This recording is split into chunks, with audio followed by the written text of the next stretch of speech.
kyonkwaniriza olunaku olwaleero ng'ennaku z'omwezi 23 omwezi ogw'omusanvu omwaka gwa 2025 KSTV yagaaliro yeetuuse okutuusaako ensonga ez'enjawulo ezibadde mu bitundu by'eggwanga lino eby'enjawulo kw'ossa ate n'ebweru waalyo. Nze Mugerwa Cornelius okutuusaako amawulire gaffe yagaaliro ngenda kusabukirize nsooke nkuwa emitwe emikulu n'oluvannyuma nzijjenga kuwa embujjuvu tovaawo. Bino bye bikulu mu mawulire gaffe agaaliro. President Museveni akungubagidde omugenzi Kanyehamba amutendereza olw'emirimu gye yakolera eggwanga. NRM weeraba abawangulwa mu kamyufu batandise okwabulira ekibiina. Ab'e Bukoto Central Masaka bagamba nti bakuwagira Sibamala owa DP. So nga abazigu b'emmundu balumbye ekyalo e Mukono bakubye omuntu omu amasasi ne batematema n'abalala nga kw'otadde n'okunyaga ssente. Bino n'ebisingawo bye tukuleetedde mu mawulire gaffe agaleero.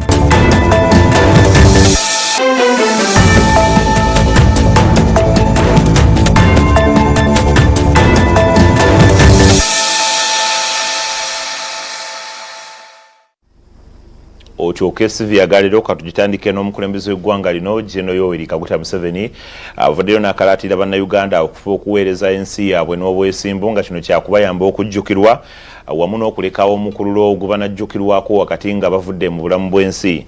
President Museveni okwogera bino asinzidde buziga mu maka g'omugenzi Professor George Wilson Kanyehamba yaliko omu ku balamuzi ba kkooti ensukulumu mu ggwanga erya Uganda ng'ono yafa ssabbiiti ewedde. Olunaku olwaleero President Museveni abitaddemu engato n'ayolekera mu maka g'omugenzi Professor George William Kanyehamba gasangibwa e Buziga okumukungubagira wamu n'okusaasira ab'enju ye. President yaniriziddwa abaaliko bassaabaminisita b'eggwanga okubadde John Patrick Amama Mbabazi wamu n'Enduguru Hakana Rugunda ng'olumaze okwanirizibwa agenze butereevu awali bamulekwa ne Namwandu okubabuuzaako. Bw'abadde ayogerako eri abakungubazi n'ab'eŋŋanda, President Museveni atenderezza emirimu amatendo omugenzi Kanyehamba gye yakolera eggwanga lye ng'ayogedde ku gyenvudde waabwe n'omugenzi okuviira ddala mu mwaka gwa 1969 lwe basooka okusinkana nga bali ku ssettendekero wa Makerere. Met Kanyehamba first time when we had a big debate at Makerere. It must have been either 1969 or 70. This debate involved Professor Mazurui and Dr. Rodney. President Museveni ategeezezza nti omugenzi yali musaale nnyo mu lutalo olwajjako Idi Amin Dada saako n'okuleeta emirembe mu ggwanga bannayuganda gye beeyagaliramu ng'ategeezezza nti omugenzi Kanyehamba yaliko omubaka wa Rubanda nga kw'otadde n'okubeera ssaabawolereza wa gavumenti era nga yaweereza bulungi eggwanga lye ng'akozesa amazima n'obwerufu. Ng'amaliriza Pulezidenti ategeezezza nti musanyufu okusinkana abaana b'omugenzi Kanyehamba era ng'agamba nti kirungi nnyo omuntu okuzaala abaana kuba ne bw'aba avudde mu bulamu bw'ensi eno aba asobola okubbulukukira mu baana be. We are eternal through children. So in that case, while I am waiting for the other resurrection, where I also look forward to resurrect, but in the meantime, I'm very happy to be here and to see the resurrection here. Because Kanyehamba left these wonderful people. So the three of you are part of the resurrection of Kanyehamba according to our old concept. And now you have also not let us down. You have already passed on the torch to the new people. Ate ye yaliko Ssaabaminisita w'eggwanga lino Dr. Ruhakana Ndugurugunda ategeezezza nti omugenzi Kanyehamba yali musaale nnyo mu kutandikawo ettendekero ly'ebyamateeka e Makerere eriyitibwa Makerere School of Law okulwanirira eddembe ly'obuntu ssaako n'okuwandiika ebitabo ebikwata ku mateeka. He was a comrade. He was a role model in many ways. He was a man of the people in Rwanda, in the country. He was a great scholar. He trained lawyers at different levels and he helped start the Makerere Law School. And of course, as you know, eventually became a member of the Supreme Court of Uganda. Ono akuutidde bannamateeka wamu n'abo abagasoma okwettanira okusoma ebitabo by'omugenzi Kanyehamba kuba birimu ebyokuyiga bingi. A man who fought against corruption, a man who knew his law very well, a man who helped in the drafting of our 1995 constitution, a man who was in the Supreme Court of Uganda. The lawyers have a lot to learn from. He also wrote many books, over 30 books. Many of these books concern law. Therefore, lawyers should read his works and should read his judgments and should emulate his example. Oluvannyuma President Museveni awaddeyo amabuga eri Namwandu ne bamulekwa era ng'omubiri gw'omugenzi gutwaliddwa ku kkooti ensukkulumu okumukungubagira n'okujjukira emirimu gy'akoze okuyita mu ssiga eddamuzi. I want to extend our condolences of the NRM, my family, because he was also associated with our other relatives who are lawyers, John Kazora, and Rose here told me that she donated one of the cateras to the Kanyehambas. So you can see the connection. Omugenzi Professor George William Kanyehamba yava mu bulamu bw'ensi eno ku bbalaza ya Sabbiiti ewedde ng'ennaku z'omwezi 14 ng'afiira mu ddwaliro e Nakasero gye yali afunira obujjanjabi. Jengo area yakusakidde eggulire lino ku KSTV agaleero. Kakati kooti ensukkulumu ekungubagidde yaliko omulamuzi waayo Professor George Kanyehamba ngono yava mu bulamu bw'ensi eno Sabbiiti ewedde. Bannamateeka ab'enjawulo Kanyehamba bamutendereza olw'okuba omulambulukufu wamu n'okola emirimu mu ngeri eteri ntama era nga ebbanga lyonna lye yamala ng'aweereza eggwanga lya Uganda. Abantu bamutendereza olw'ebirungi by'alese alikoledde. Kooti esoose kuba na lutuulo olw'enjawulo mubadde okujjukira n'okusima emirimu egyakolwa Professor Kanyehamba mu kiseera kye yamala mu ssiga eddamuzi ery'eggwanga lya Uganda.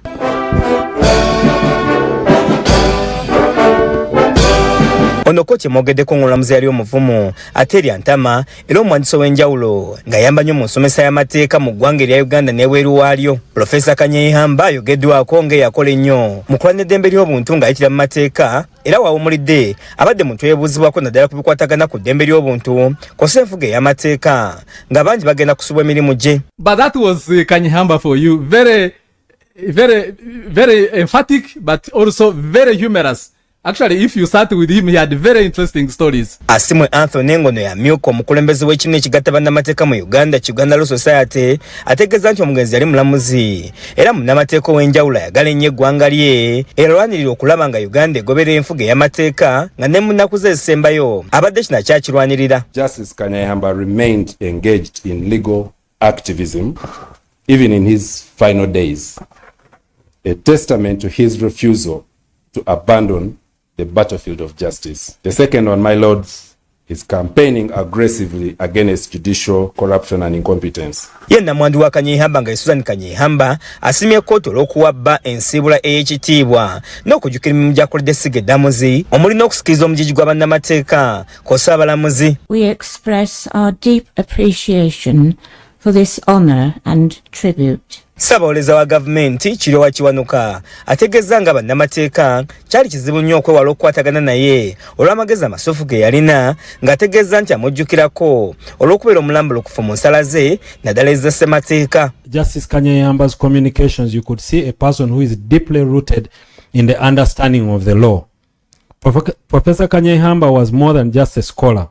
He was a beacon of wisdom, integrity and compassion. Ono asaba bannamateeka okujjukira n'okuyigira ku byakoze omuli okusomesa, obwenkanya n'ebirala. We celebrate many judgments, but I think one of his most celebrated judgments is his decision in the Constitutional Appeal number 1 of 1997, Attorney General versus Major General David Tinyefuza. Because I think that is one of the decisions which really shaped the working of the Constitutional Court Olutalo lwa kkooti lwetabiddwa mu bannamateeka, abawabi ba gavumenti n'abalamuzi nga bakulembeddwa musaalamuzi w'eggwanga lya Uganda Alphonse Owiny-Dollo ategeeza nti essiga eddamuzi lyenyumiriza nnyo mu mirimu gy'omugenzi Kanyeihamba. It is right and fitting that the judiciary and the legal fraternity and indeed the country at large be pleased to commemorate the life and service of Honourable Justice Kanyeihamba. Kinajjukirwa nti yaliko omulamuzi wa kkooti eno ensukkulumu Professor George Wilson Kanyeihamba yava mu bulamu bw'ensi ng'ennaku z'omwezi 14 omwezi ogw'omusanvu omwaka guno nga yajjanjabirwa ku ddwaliro ly'e Nakasero. Ono yafiira ku myaka 95 egy'obukulu nga yali mulamuzi okumala emyaka 12 okutuusa lwe yawummula mwaka ogwa 2009 n'amatovu n'ola ttendo. Yakusakidde eggulire lino ku KSTV Agaleero. Kakati ng'abawangulwa mu kamyufu ka NRM ku bifo by'abaka ba Parliament bakyagenda maaso n'okunyiga ebiwundu, kulira akakiiko k'ebyokulonda mu kibiina kino Dr. Tanga Odoyi akakasizza ng'olunaku olw'enkya bannakibiina lwe bagenda okulonda abanaabakwatira bendera ku bifo okuli ekya Road Mayor, bassentebe ba zi district wamu ne bakansala. Tanga Odoyi okwogera bino asinzidde ku kitebe ky'ekibiina kino ekisangibwa ekya Ddondo. Akulira akakiiko k'ebyokulonda mu kibiina ekya National Resistance Movement Dr. Tanga Odoyi akakasizza nti olunaku olw'enkya banna NRM bakubukeereza nkokola balonde abanaabakwatira bendera mu kulonda kw'omwaka ogujja ku bifo okuli ekya Road Mayor, bassentebe ba zi district, bammeeya ba zi munisipaali wamu ne bakansala. Chairpersons and municipal mayors, city mayors, municipal mayors. That election is tomorrow. Then on 25th we have SID councillors at district level. Special interest group councillors at district level. 25th. Dr. Tanga asabye abeesimbyewo okuteeka ba agenti baabwe mu buli kifo awagenda okulonderwa kubanga okulonda kwa kamyufu k'ababaka ba Parliament okwabadde okulwokuna lwa wiiki ewedde kwabaddemu okwemulugunya okutagambika ng'agamba nti kyavudde ku babaka abamu okulemererwa okuteeka beejenti baabwe mu bifo awalonderwa. We are using the register. You don't use the register, the election will be cancelled. Don't say my men, my supporters are not in the register. If they are not in the register, they will not vote. We are using the register and we are not deviating from that. Kyokka atabukidde abeeyita abanene mu gavumenti abawangulwa mu kalulu kyokka ate ne badda ku mikutu gy'amawulire ne batandika okuvumirira akakiiko k'ebyokulonda mu kibiina ng'agamba nti bano kye bakola kikyamu era nga bano abasabye okukozesa akakiiko akateereddwawo ssentebe w'ekibiina era nga ye pulezidenti w'eggwanga lino Yoweri Kaguta Museveni gye baba batwala okwemulugunya kwabwe. Those who lost in the previous election must know you have 5 days from the time of declaration of results to petition. If you decide to petition in the streets through demonstration for 5 days, then you cannot petition on the 6th day with the tribunal of the party. Dr. Tanga Odoyi era ayogedde ne ku nsonga y'abakozi b'akakiiko kakulembera abakwatiddwa nga beenyigira mu mivuyo gy'okulonda mu kamyufu akabaddewo ku lwokuna lwa ssabbiiti ewedde. I want to emphasize that don't go to Tanga Odoyi whose staff at the different levels in the villages made mistakes. Simply go to the tribunal which is independent of the commission and prove your case. James Kinobo omukuba kamishona ku kakiiko ka NRM ak'ebyokulonda n'abakakazindaala okubaako ensonga za ttaanya wabula abadde yakatandika ne zireeta omubaka wa Remiyaga Honorable Theodore Ssekikubo eyawanguddwa mu kamyufu n'atandika okumulumiriza nga byayogera bwe biri ebifu era nga bano katono beegwe mu malaka. Honorable Ssekikubo abadde azze okutuusa okwemulugunya kwe eri akakiiko ng'alumiriza kamisona Kinobo okwenyigira mu mivuyo egyali e Remiyaga ku lwokuna lwa wiiki ewedde kyokka abadde akyagenda mu maaso n'okunnyonnyola Dr. Tanga Odoyi n'amulagira asirike nga bw'agaana bakumufulumya ekitebe. Dr. Tanga yeewunyiza Ssekikubo olw'okwambalira kamishona Kinobe kyokka nga yabadde yayogedde dda naye n'amutegeeza nga bw'agenda okumusisinkana aweeyo okwemulugunya kwe. Wabula bba abawangula mu kamyufu tebanneeyagalira mu buwanguzi bwabwe olwabo bwe bawangudde okubaloopa mu kakiiko nga bawakanya obuwanguzi buno ng'abamu ku bano abazze ku kitebe ky'ekibiina okuteekayo okwewozaako kwabwe kubaddeko Sarah Kityo eyawangudde eky'omubaka omukyalo wa Bukoto East mu district y'e Masaka, Kalume Abubek eyawangudde eky'omubaka wa Katikamu South, nga bano nabo baliko bye balambuludde. Bakukyusa ba registra e'Obulenzi era n'ekirala sinze nawangudde n'Obulenzi Town Council. N'olwekyo nawangudde amagombolola 4 ku 6 ate nga wangulidde waggulu nnyo n'egombolola y'e Makulubita mu kyapa Tusha Java yafunye obululu 2,215. Obuwanguzi ku flaga ya NRM obw'amaanyi nno. Era gwe navuganya naye talina mulukana gumu gwe yampangulamu. Naye neewuunyiza okulaba nga yazze n'awaaba petition y'enjirabye era ngenda kufayiringa defense yange. Sarah Kityo yawangudde Pax Kalema nga yamyuka RDC w'Ebukomansimbi era n'amuwabira mu kakiiko, ng'ate Kalume yawangudde abantu 5 ng'eyakutte ekyokusatu Patricia Magala Nakafeero ye yamuwabidde. Babeesimbye okukwatira NRM bendera ku kyalo Mayor okuli Yosam Mayambala ne Kasirye Sendagire Muhammad n'abalala, buli omu awera nga bw'agenda okuwangula. Awede Hindu yakusakidde eggulire lino ku KSTV agaleero.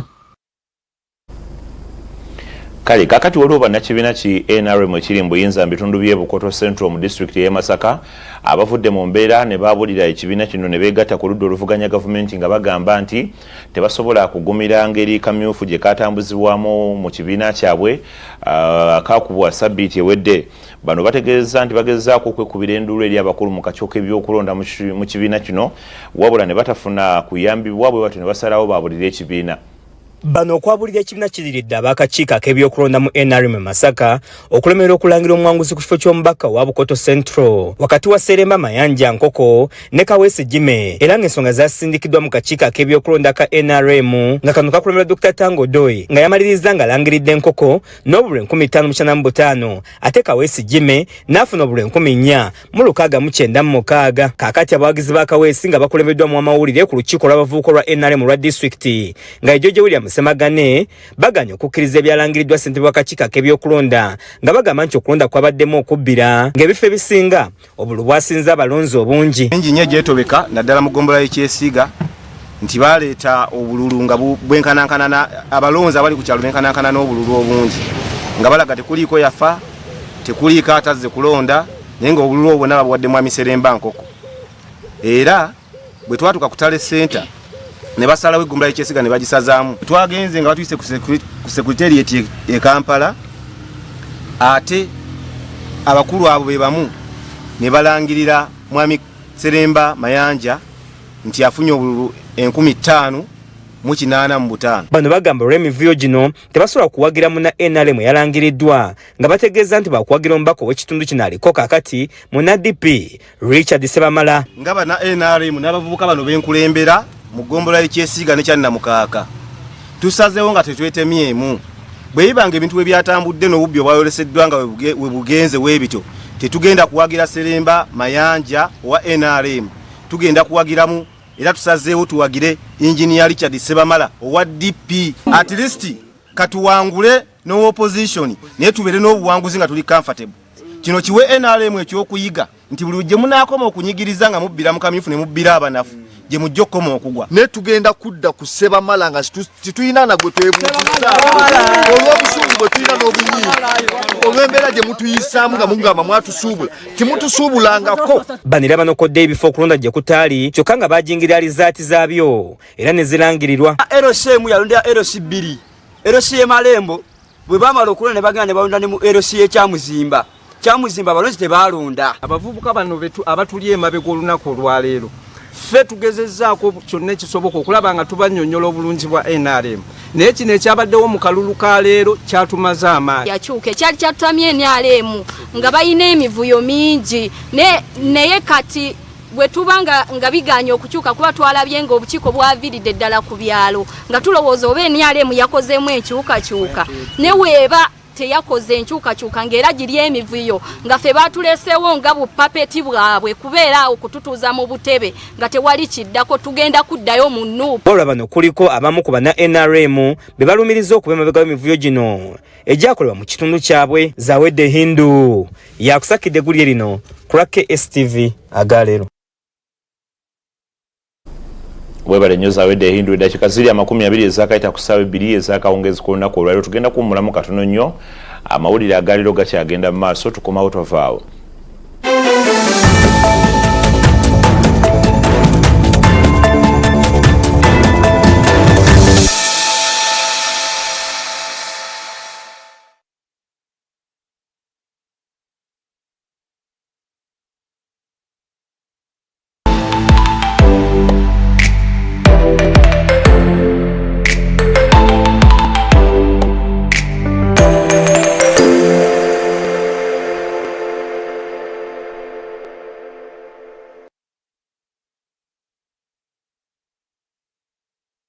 Bakola bulungi emirimu gyabwe miyonjo genuine estate yagala ettaka okutalinkayana yadde ennyombo genuine estate genuine estate. Oyagala ennyumba ey'ekirooto kyo factory oba z'abapangisa faamu yakulimirako oba yakulundirako kyogere tukikuwe n'ekyapa mu ngalo. Tulina ettaka mu bibuga n'ebweru w'ebibuga. Ffe wano ku Genuine Estates Uganda Limited tupima amataka n'okkuba pulaani z'amayumba. Tusangibwa mu tawuni y'e Wakiso ku Genuine House Hoima Road. Tufune ku 039 oba 0759955526. Tukolere wamu oganyulwe kinene.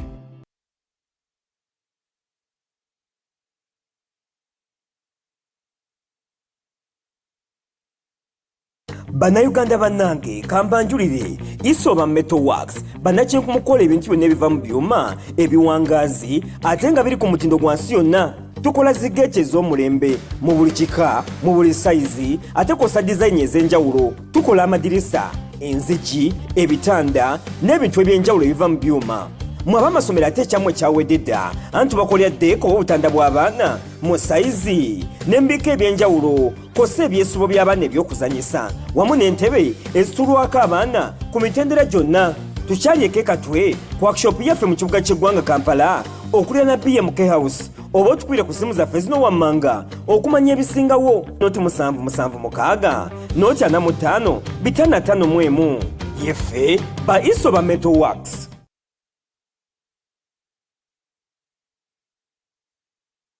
You have lots of reasons to choose the best for your child. You have one school for all those reasons. King Solomon High School is a day and boarding school which seeks to provide students with a moral and intellectual foundation. We have qualified teachers, qualified medical personnel, a well-equipped library in a good environment. We have spacious dormitories and a standby generator. Our students' health and meals are well catered for. At King Solomon Schools, we believe in talent and skills development, which makes our students excel in the competitive world. We have both O and A level with arts and sciences and a well-stocked laboratory for our young geniuses to experiment.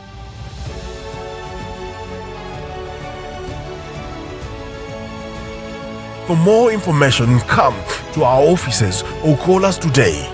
King Solomon's High School, a member of King Solomon Schools. We educate, train, and promote.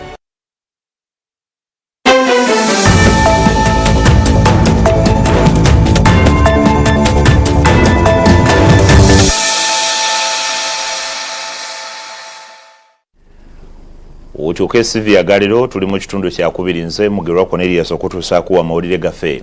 Kakati wabaddewo akasatiro ku kyalo Nakose ekisangibwa mu Gombola na Kisunga mu district y'e Mukono. Abazigwa batannategeerekeka bazinzeeko abatuuze ne banyagula amaduuka agawerako. Abazigu bano babadde n'emmundu saako n'ebijambiya era nga bakubye omutuuze Kannamwanje Enoch Essasi n'addusibwa mu ddwaliro ekkulu e Mulago nga biwala ttaka. Abasuubuzi abalumbiddwa kuliko Joan ng'ono atunda ddagala lya birime ng'ono abazigu bamutemyeko engalo ng'ate tumuhise Wesi bamusaze ejjambiya ku bulago era nga ne mukazi we baalese bamukubyekubye. Obulumbaganyi n'obaddewo mu kiro ekikesezza olunaku olwaleero ng'omusasi waffe watuukiddeyo ku ssaawa 5 ez'ekiro yasanze abamu ku balumiziddwa baddusiddwa mu ddwaliro okufuna obujjanjabi nga ye tumuhise gwe basaze obulago tumusanze babusibye. Eyingiza ebimujja wano ng'enjingizi bbiri zibadde zigulye Woluli na Luno.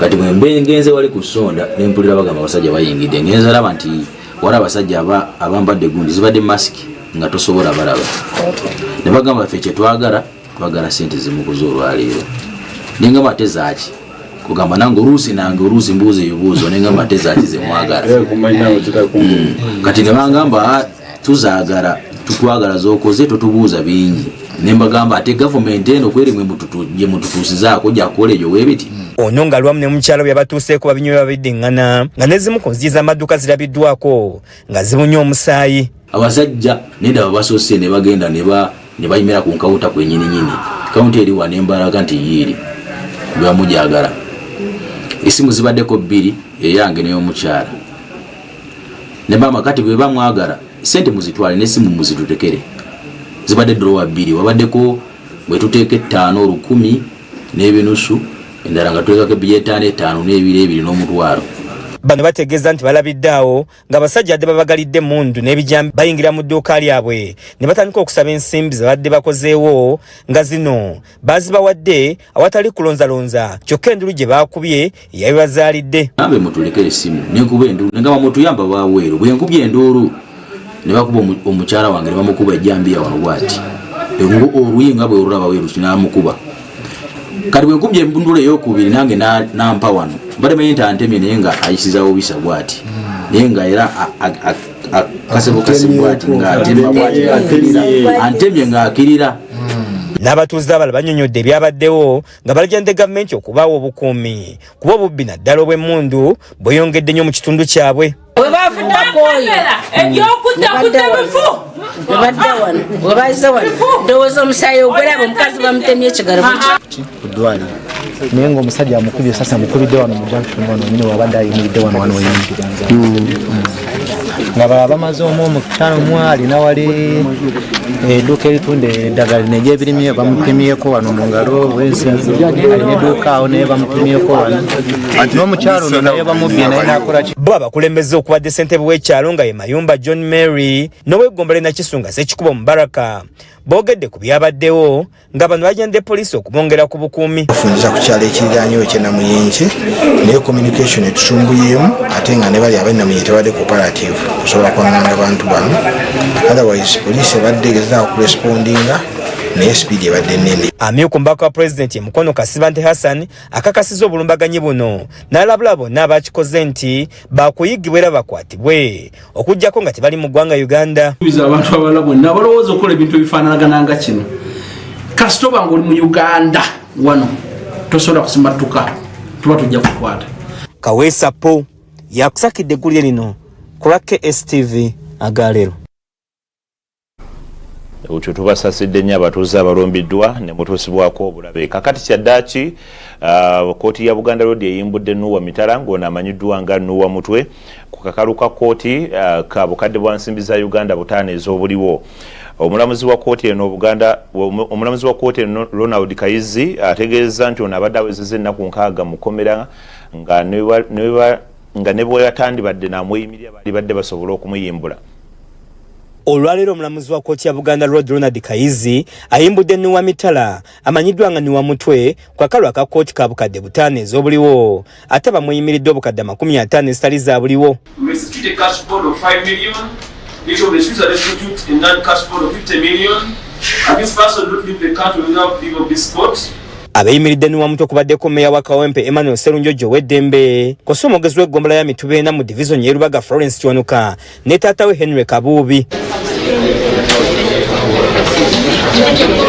Omulamuzi Ronald Kayizi mu nsala ye ayogedde ku bbanga Nuwa Mutwe yamaze mu nkomyo era ennaku 6 ng'ono agamba nti yandibadde ayimbula otalika kwakulizo konna kubanga n'oludda olwabi lukandaliridde okutegeeza kkooti okunoonyeza ku musango guno waayo gutuuse. I found that the accused person took plea on the 22nd of May 2025. Today, the 23rd of July 2025 will be 61 days in custody. The trial has not yet commenced. The suit has not yet disclosed to the defense. In my view, he is entitled to mandatory bail under the provisions of Article 26, Sub-Article 6B of the First Republic of Uganda. Omulamuzi ayimbudde ni wa mutwe kwa kaluke kamu gwavunaanibwa naye omusirikale Charles Twine kwa yayimbulirwa wabula ni wa mutwe asabiddwa obutafuluma ggwanga okutuusa ng'omusango ogumunaanibwa guwedde era asabiddwa okutwala paasipooti ye eri kkooti. Mu misango egivunaanibwa ono kigambibwa nti ye ne Charles Twine baakosa emirimu bikalimagezi ne bakuma omuliro mu bantu nga baweereza obubaka obulagira okulumbamu n'okutta omukulembeze w'eggwanga nga bagenda omutta bali bakozesa peva. Kigambibwa nti Charles Twine yaweereza ni wa mutwe obubaka nga mulagira okutta muduumizi w'eggye ly'eggwanga erya Uganda General Hoskai Rugaba ng'ayita ku mukutu omutimbagano. Ni wa mutwe wakuddamu okulabikako mu kkooti okuli omusango ogumuvunaanibwa ng'ennaku z'omwezi 25 omwezi ogw'omunaana okusobola okumanya okunoonyereza we kutuuse. The part shall come up on the 25th of August 2025 at 9 o'clock. Oluvannyuma lwa kkooti twogeddeko n'abakulembeze okuva mu kibiina kya NUP okubadde omwogezi waakyo Joe Ssenyonyi ng'ategeeza nti bwe kitali kya bwenkanya ni wa mutwe okutebwa akakalu ka kkooti ka bukadde 5 ng'ate omuntu talina musango. Cash milioni 5 kiba tekyetaagisa really. Tusabe milioni 5 oyo muntu bawasuubira bagenda zijjawa era fenge ekibiina fe abakoze eki abazitaddeyo nga bulijjo bwe tukola kuyambako ku bantu baffe naye kakati imagine ng'omuntu wa bulijjo. Ye munnamateeka wa Nuwa Mutwe nga Issa Muyizi ategeeza nti passport gye beetaaga yaggwako dda era nga kyetaagisa okukyusa ku bukwakuzi obuteereddwa ku muntu waabwe. At least there is one issue that we are happy about as lawyers. It has been now the order of the day that the state picks up someone without evidence, with no iota of evidence, even when they are not ready to proceed with trial. Many of our people have served more or less sentence. Bo abooluganda lwa Nuwa Mutwe balaze essanyu olw'omuntu waabwe okuyimbula amakya g'olunaku olwaleero. Twebale nnyo banange, mwebale nnyo, nze sirina bubaka bulala. Neebaza mwebale nnyo. Bannamawulire mwenna na buli omu yenna akibaddemu mwenna ab'ekitebe mwenna mbeebaza ab'ekitebe omwana wange mwabadde mwebale kufaayo. Naye ng'ekitebe kyonna ekya Nuupu nze mbeebaliza ddala kuba mutubeereddewo okuva ku day one up to now ngera mukyaliwo. Zawedde Hindu yakusakidde eggulire lino ku KSTV Agalero. Kakati abakulu okuva mu kakiiko akalwanyisa buli bwenguzi okuva maka g'obwa president akamanyiddwa nga State House Anti-Corruption Unity baliko bannayuganda bana babadde bagambibwa okuba abafere bagudde mu buufu. Bano baliko Musigansimbi enzalo ya Butuluki ng'ono ye Gumurani Furukani gwe babadde baagala okunyagako wadde baagala okufeerako obukadde bw'ensimbi za dola ya Amerika 8,900 nga bano babadde beefudde abakozi okuva maka g'obwa president.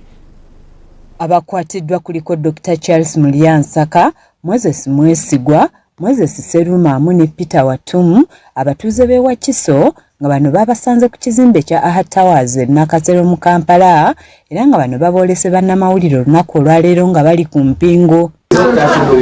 Farkan is spelled F-U-R-K-A-N. Kigambibwa nti bano beefudde abakozi okuva mu ofiisi ya President abagaba contract ez'enkizo ne bawuddisa Musigansimbi ono nti bamuwadde contract ey'okuguza gavumenti ekirungo ekyongerwa mu mafuta g'emmotoka ne gatakosa butonde bwansi nga contract ye ne balirirwamu obukadde bw'ensimbi za dola 4,900. Musigansimbi ono Gumurani Furukani agamba nti bano bamutuukirira wiiki nga 3 emabega ne bamuwaddirwa era nga beeyita abakungu mu gavumenti ya Uganda nga naye yabissaamu engatto okuva e Dubai n'ayolekera kuno asobole okukutula ddiiro eno. To make a big deal for AW. I'm manufacturing in Dubai. We spoke around 3 weeks. Everything was normal, everything was professional.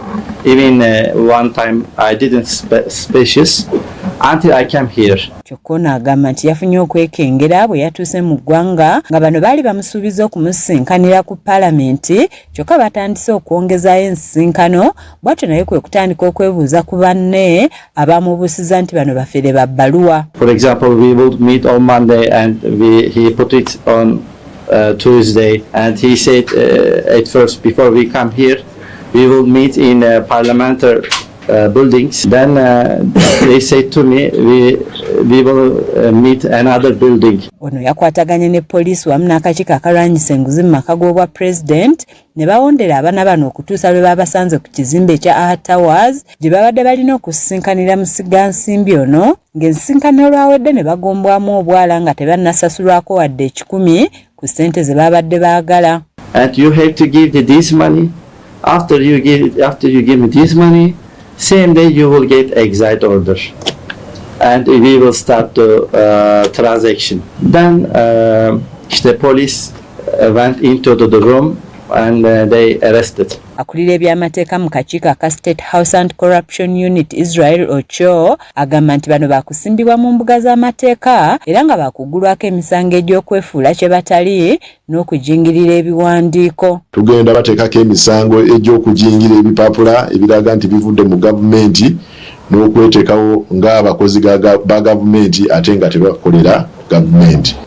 Essaawa 48 titujja kuba tuba tute mu kooti. Mu ngeri y'emu akakiiko kano kaliko omufere omulala gwe kanoonya amanyiddwa nga Godfrey Sekidde ngono yeeyita Major General w'eggye lya UPDF n'afera kampuni eya Kenya emitwalo gya $19,700 ng'ali yeefudde omukungu mu minisitule y'ebyobulimi ng'agenda kuba kontrakiti y'okuguza gavumenti enkumbi. Abakakiiko kano basabye bannayuganda okubakwasizaako mu kulwanyisa abakyala kimpadde abafera bamusigansimbi ekifiiriza Uganda obutitimbe bw'ensimbi nga bagamba nti mu bbanga ttono bamusigansimbi bangi abalozezza ku bukambwe bw'abafere bano. The constitution of our country makes it the responsibility of every citizen to fight corruption, and we are happy that you, our colleagues in the Fourth Estate, have been able to do your part in this regard. Frank Chidu yakusakidde eggulire lino ku KSTV agaleero.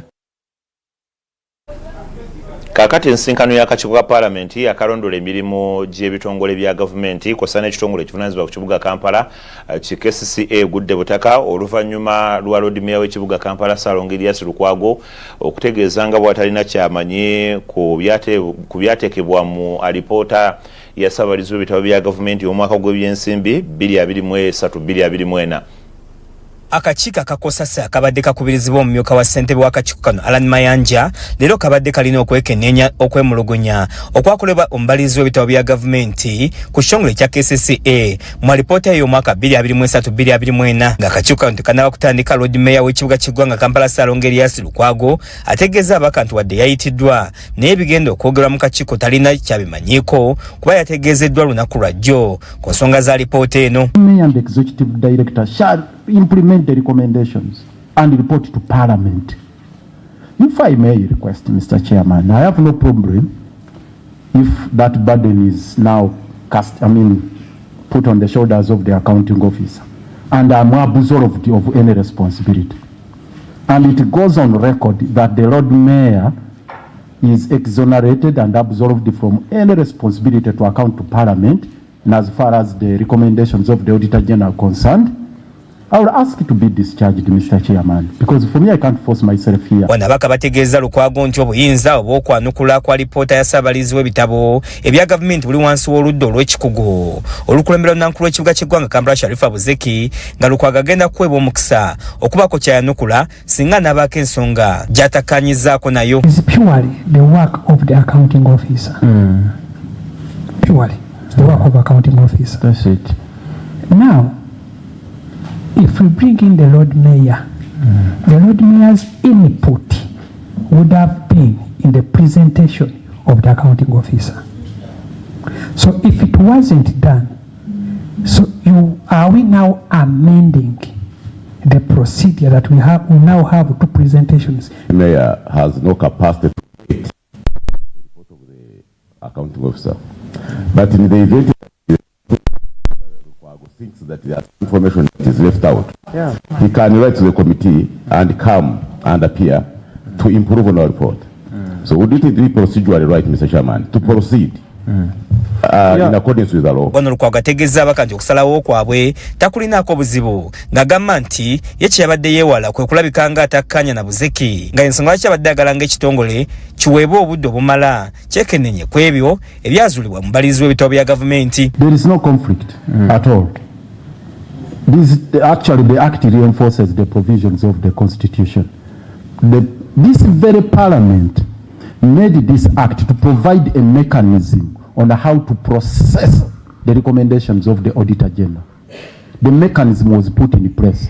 That once a report is raised, and a response has to be given by the authority. First of all, it's not true, Mr. Chairman, as submitted by the Office of the Auditor General, that the Office of the Lord Mayor is not entitled to a copy. Omumyuka wa ssentebe w'akakiiko Alan Mayanja asazeewo okuwa omukisa Lukwago okutuula n'oludda olw'ekikugu olukulemberwa Sharifa Buzeki okukanya ku ebyo ebyazulwa omubalizi w'ebitabo bya gavumenti. Tubazizza tubagaba banne mu harmonizing kubanga Lord Mayor kyaraisinga nsonga nkulu nkyabannange idi ripooti gyaleese eri Kosase oba egyaleese eri akakiiko eno tibanenze saali involved temulimu input yange era bwe mugenda mu maaso nga Kosase zenja kubeerawo nejjukira resolutions za parliament oba recommendations zibaako implications abantu balina okukwatibwa abamu basibwa.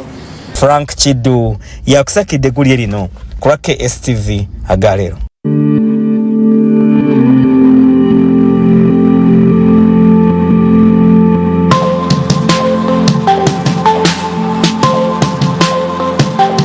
Moving from church to church. By the way, there is even no church that is holier than the other. Read about the 7 churches in the Bible in the book of Revelation. Yes. Jesus had an issue with each church. Gwe kino okoze bulungi naye wano n'ensonga ku gwe kino. You specific church with this you are good, but in this area you are bad. And he handles the other churches also with their issues. You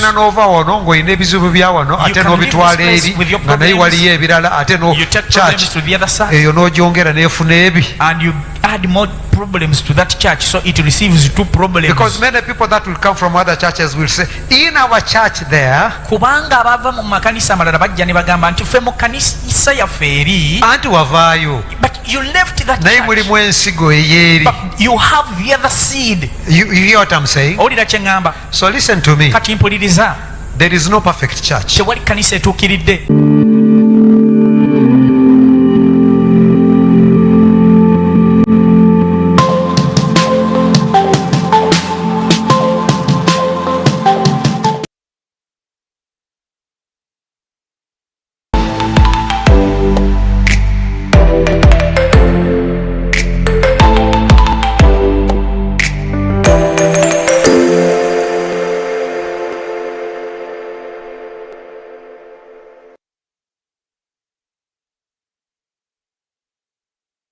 Muzadde munnange teri kya muwendo ky'osobola kuwa mwana wo kisinga mulimo gwa mutwe. Abia Skills Institute ekyengera wa Kimese Road, ssomero lya Dandi Boarding erina buli ekyetaagisa kyonna okusobozesa omwana wo okufuuka omukugu mu mirimu omuli courses nga building and construction, metal fabrication, plumbing, journalism, business administration, hairdressing and cosmetology, secretarial studies, hotel and institutional catering, electrical installation, motor vehicle technology ne courses endala nnyingi nnyo ku mutendero gwa diploma ne certificate nga zisomerwa emyaka 2 joka. Okumanya ebisingawo yitira ku 0793 oba 0705 7913 0755 Abia Skills Institute ekyengera wa Kimese Road.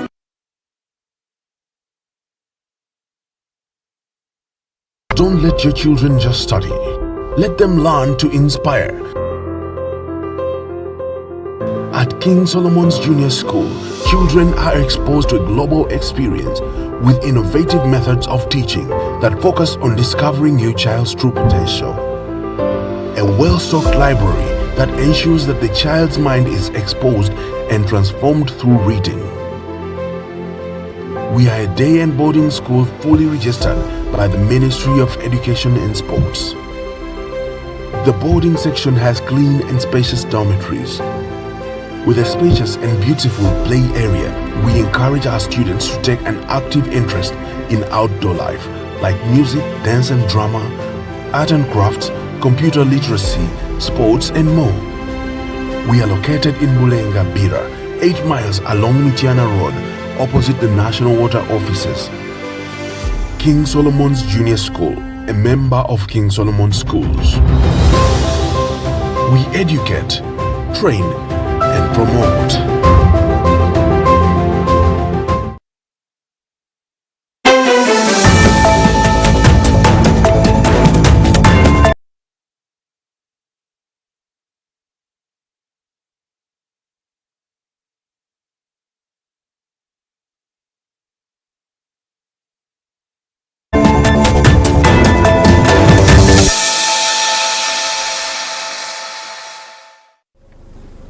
KSTV yagaliro tukomyewo n'ekitundu kyaffe ekyokusatu ekigendo sembayo olwalero era nga kino tugenda kukitandika ne Katikkiro wa Buganda munnamateeka Charles Peter Mayiga asabye Obuganda n'okusingira ddala abo balina obutakkaanya mu bika okwewala omuze ogw'okutwala emisango oba ensonga z'ebika mu kkooti za bulijjo.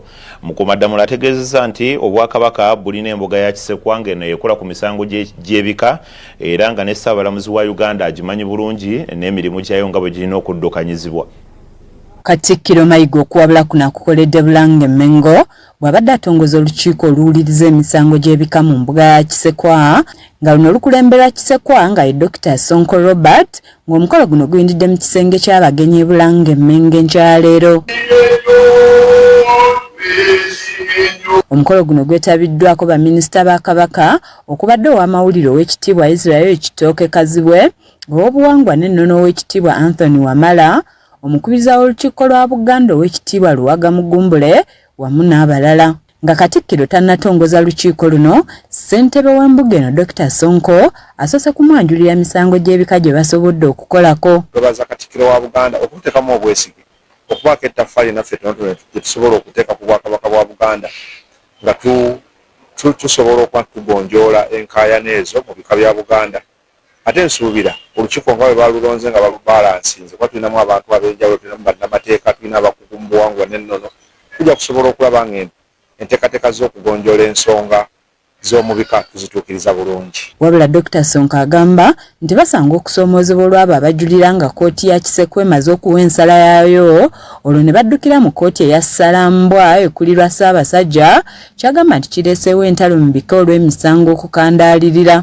Emisango egyo gimanyi okulwayo ate nga abazzukulu eri babeera balowooza baagala kufuna bwenkanya mu bwangu, ekyo ne kireetawo obuzibu mu nzirukanya y'ebika kubona bamaze okuwangulwa omusango ate nga baagala bafuna obukulembeze obujja obubeera buli mu mateeka ate nga ajulidde kitegeeza nti byabaakola mu kiseera ekyo aba tebiyinza kubanga bitambuza kikagenda mu maaso. Ye minisita w'obuwangwa n'ennono w'ekitiibwa Anthony Wamala asinzidde wano n'asaba Abaganda okwemanyiza okuwandiika n'okusingira ddala ebikwata ku bika byabwe kibayamba okukuuma ebibikwatako. Tugaana muntu kuwandiikayo ebyamanyi ne bwe bibanga bifu. Bwe wandiika by'olowooza aluwakanya naye awandiika ebibye. Era buli lw'entambula naddala mu bika mbadde nkubiriza ab'ebika batuyambe bawandiika ebintu byabwe. Wabaawo abiwakanya naye awandiika ebibi. Kati ate abanoonyereza kijja kubanguyira okujjamu kiki ekituufu. Ye Katikkiro Charles Peter Mayiga agumizza Kisekwa Dr. Sonko ku ky'emisango egibadde gikandaalirira mu kkooti ya Ssalambwa n'ategeeza nti ensonga eno yamaze dda okunogerwa eddagala kuba waliwo akakiiko akajja akalondeddwa. Olumu amagezi bw'amala okusoma ensala Kisekwa gy'abaawadde oluusi ye beena ayinza okusalawo nga bw'aba alabye oba ayinza okwebuuza. Kati olukiiko olwo yeebuuzaako tubaddeko abantu abamu nga bakosefu, abamu batugenzeeko, naye kati beena yagizizza bujja. Olukiiko olwo yaluzizza bujja olumu amagezi ku nsonga ezo. Mukuumaddamula awabudde abalina emisango gy'ebika okukomya okujulira mu kkooti ya Ssalambwa kuba kkooti ya Kisekwa ebeera yawadde dda ensala yaayo, n'abasaba n'okukomya okutwala emisango gy'ebika mu kkooti za gavumenti ya wakati kuba ne Ssaabalamuzi wa Uganda Alfonso Winnie-Dollo yavaayo n'akakasa nti ensonga z'ennono zisalibwenga bitaawuluzi eby'ennono kuba bye biba bizitegeera obulungi. Yalamula ensonga zaabika muzitwale ewawula akwatibwako ebika Ssaabataka. Noze ensala eyo muyinza okuba mugimanyi. Oba oli awo balooya abali wano banaatufunira ensala eyo ne bagiwaako abakungu mu mbuga eno. N'olwekyo ekyo kirungi era tukyaniriza. Oluvannyuma Katikkiro atongozza olukiiko luno lutandika okukola emirimu ng'embuga ya Kisekwe emanyiddwa nnyo ng'embuga ya Katikkiro ng'eno yewuliriza emisango gy'ebika bya Buganda era nga yankizo nnyo kuba eddirira ey'oku ntikko eya Ssalambwa ng'eno yeya Ssaabasajja era nga beene wasala omusango tewaba kujulira walala. Kizza Peter yakusakidde eggulire lino ku lwa KSTV.